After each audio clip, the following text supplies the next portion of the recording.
എൻ്റെ മുറ്റത്ത് വിശ്വസുന്ദരി പട്ടത്തിന് ഒരുങ്ങി നിൽക്കുന്ന കുറേ സുന്ദരിമണികളുണ്ട്. ഇതാ കൊടുങ്ങല്ലൂർ ദേവിയെ ദർശനം നടത്താൻ നിൽക്കുന്ന ഇവരുടെ പേരൊന്നും അറിയില്ല. വെണ്ടപ്പൂവിനോട് സാദൃശ്യമുള്ളതുകൊണ്ട് ചുവന്ന വെണ്ടപ്പൂ എന്നാണ് ഞങ്ങളിതിനെ വിളിക്കാറ്. പാലുണ്ടെങ്കിലും മഞ്ഞക്കൊളാമ്പി ഞങ്ങൾക്കേറെ പ്രിയങ്കരമാണ്. കാരണം എന്നും പൂന്തോട്ടത്തിൽ ഇവളുണ്ടാവും. ശാന്തസ്വരൂപിണിയായി നിഷ്കളങ്ക ഭാവത്തിൽ നിൽക്കുന്നു വെള്ളച്ചെമ്പരത്തി.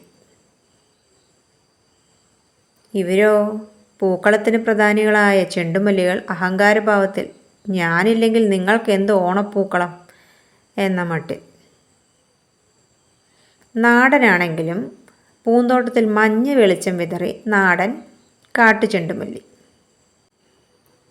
ഈശ്വരൻ്റെ പൂജാപുഷ്പമായ ഇവൾ ഈശ്വരനെ തപസ് ചെയ്തുകൊണ്ടിരിക്കുന്നു. കൂട്ടത്തിൽ നന്ദ്യാർവട്ടവും. കുഞ്ഞുങ്ങളുടെ നൈർമല്യഭാവത്തിൽ അഞ്ചിതളുള്ള ചെറിയ റോസ് ചെമ്പരത്തി. എന്നെ കണ്ടതും നാണിച്ച് തലതാഴ്ത്തി കൊണ്ട ചെമ്പരത്തി. ഒരുപാട് നാൾ വാടാതെ നിൽക്കുന്ന വാടാമല്ലിയും ഓറഞ്ച് കൊണ്ട ചെമ്പരത്തിയും. ദേവിക്ക് പ്രിയങ്കരികളായ ചുമന്ന ചെമ്പരത്തികളും. പൂന്തോട്ടത്തിലെ റാണി എന്ന ഭാവത്തിൽ റെഡ് റോസും കുഞ്ഞന്മാരായ ബട്ടൺ റോസും. നീല നിറം കൊണ്ട് ഭംഗി കൂട്ടുന്ന നീലക്കോളാമ്പിയും.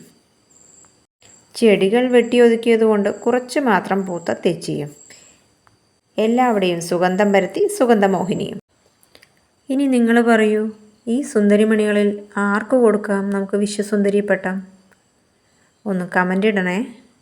ഒപ്പം ലൈക്കും ഷെയറും സബ്സ്ക്രൈബും ചെയ്യാൻ മറക്കല്ലേ.